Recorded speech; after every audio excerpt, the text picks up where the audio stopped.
Hello?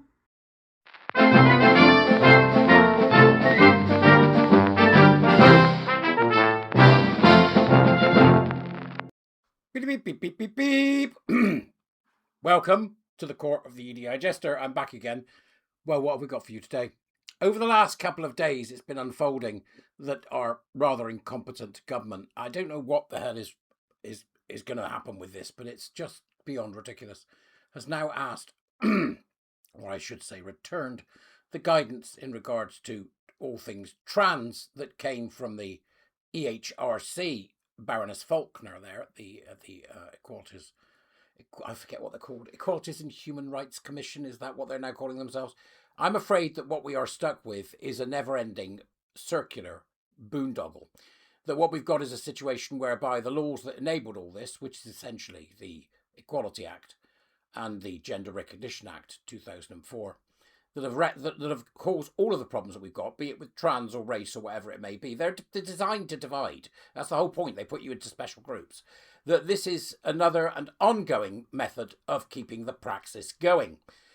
It isn't going to make any difference whatsoever how much we bleat, I believe. They've delayed it for a year.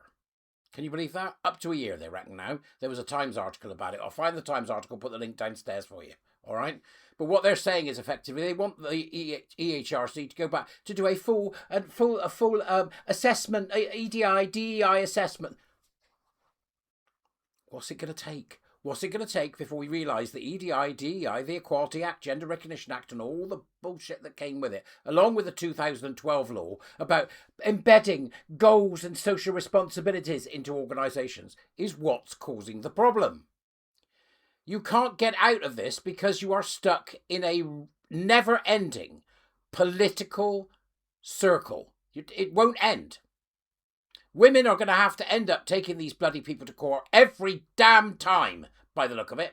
Now, Sex Matters has given us something to do. They've said write to your MP, and the link will be downstairs for you to go and look, and then write to your MP using Sex Matters template as your guide. There's nothing more unbelievable to me. I'm fuming, can you tell? Unbelievable to me than this constant belief that this is going to be solved anytime soon by either of the major parties. It is not. Every time something like this happens, the lawyers make more money. Every time something like this happens, Labour is able to lose all of the necessary moral fibre that requires us to end gender and trans. They're not going to do it. They aren't going to do it. They're obfuscating. There is no way on God's earth they want to do. They want to say what needs to be said, which is the entire edifice of trans is a lie. The LGBTQ is a hard left group masquerading as some kind of community.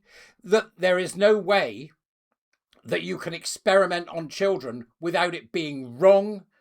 They have no moral fibre. They have lost whatever it was that they had that used to be moral fibre. They are not the Labour Party I recognise.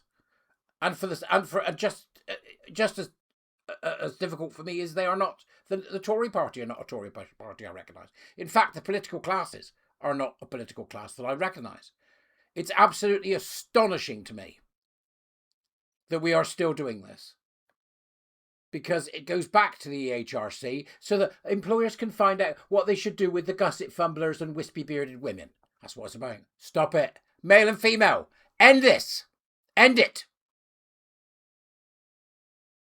Our society is built upon a very simple premise. A premise or a category, if you will, that we all understand. That category being male, female, man, woman, boy, child. You unanchor society from that basic categorization. And this linguistic, meaning language, and ontological, meaning knowledge, attack and assault upon everything that the Western canon represents will do precisely what we are seeing it doing. Cause trouble, cause permanent disruption, fail to recognize reality. It's the British people that are going to have to change this. It's you. I always say to my warrior teachers, one person at a time, because it's the only thing that's going to work. Here we are, we've had a Supreme Court ruling, the highest court in the land, have given us a ruling, and yet they're still messing about at Labour HQ as if that isn't important. This is because they don't like to be not liked, even though they're hated because they're so weak. I don't trust one of them to do the right thing.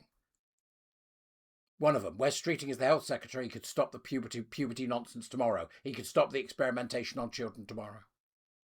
Keir Starmer, the Prime Minister, could end trans tomorrow, but they won't. They won't do it. That's because this fight always has been and will continue to be a cultural battle, not a political one.